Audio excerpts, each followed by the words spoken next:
Force and Laws of Motion. Part 4. Third Law of Motion. In the previous video, we learned about the second law of motion and saw its mathematical representation. In this video, we will learn about the third law of motion. In our previous videos, we saw that the first law tells us how an applied external unbalanced force changes the motion of an object, and the second law of motion tells us how this applied force on the object can be measured using its mass and acceleration.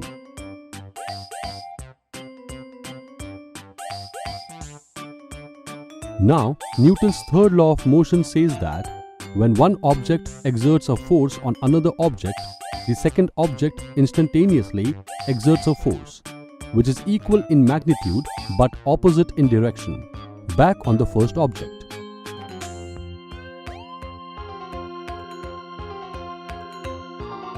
These two forces always act on two different objects.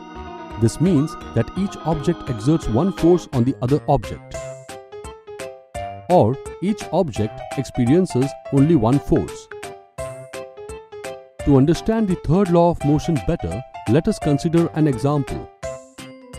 Take the situation of a footballer kicking a football. Here, the ball moves once it's kicked. But the football also applies a force equal in magnitude on the player's leg. We can also observe that this force acts in the opposite direction of the force applied by the footballer. In other words, in any given situation, a pair of forces are acting together instead of just a single force. These two forces are equal in magnitude, and they act in opposite directions and also on different bodies.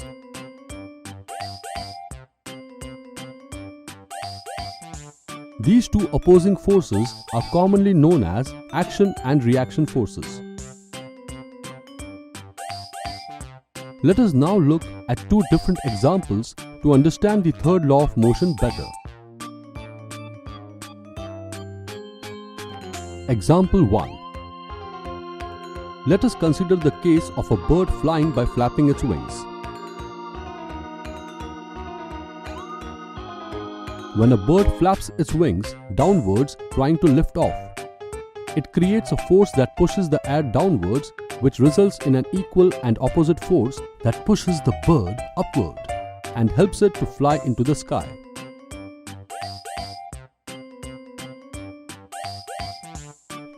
Example 2. Now let us consider the case of rowing a boat.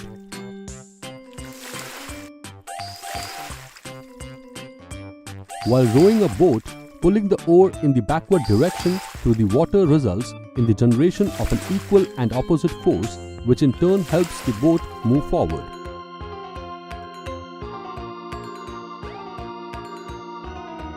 In these examples, we observed that a pair of equal but opposite forces are acting on two different bodies. We can refer to one of the two forces as the action and the other force as the reaction.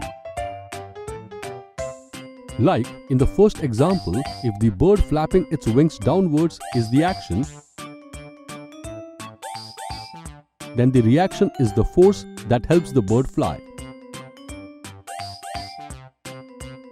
Similarly, in the second example, the action is pulling the oar backwards and the reaction is the boat moving forward.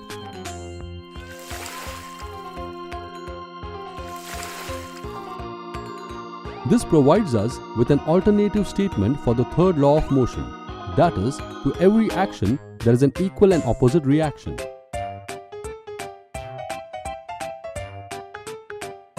However, it is important for us to remember that the action and the reaction force always act on two different bodies simultaneously. Consider a situation of you trying to swim.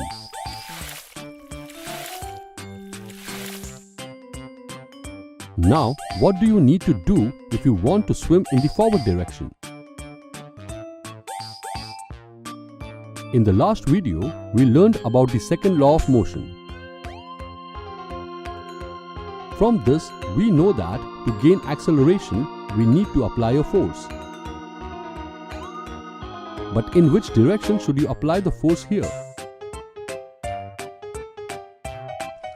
Is it in the direction you intend to move?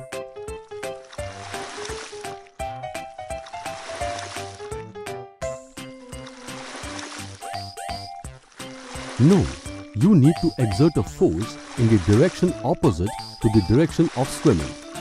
That is, you need to push against the water to move in the forward direction.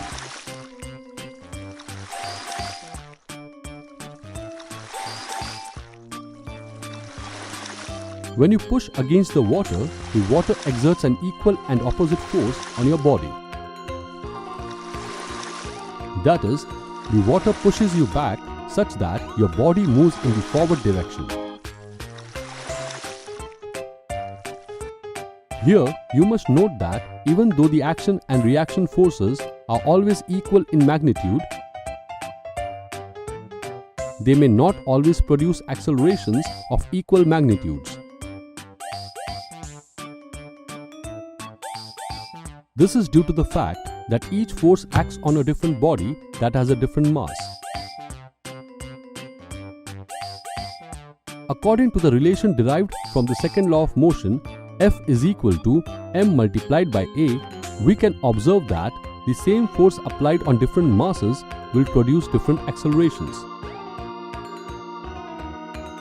Thus, each force may produce different accelerations on different bodies.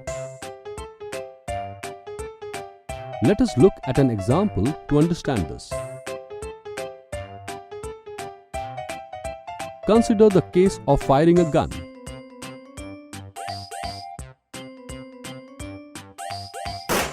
Here, the gun exerts a force on the bullet in the forward direction when it fires.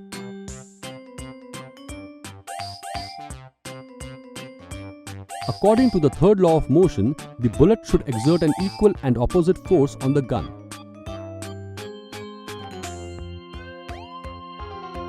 This results in the recoil of the gun. However, the mass of the bullet is much smaller than the mass of the gun. Thus, the acceleration of the bullet is much greater than the acceleration of the gun.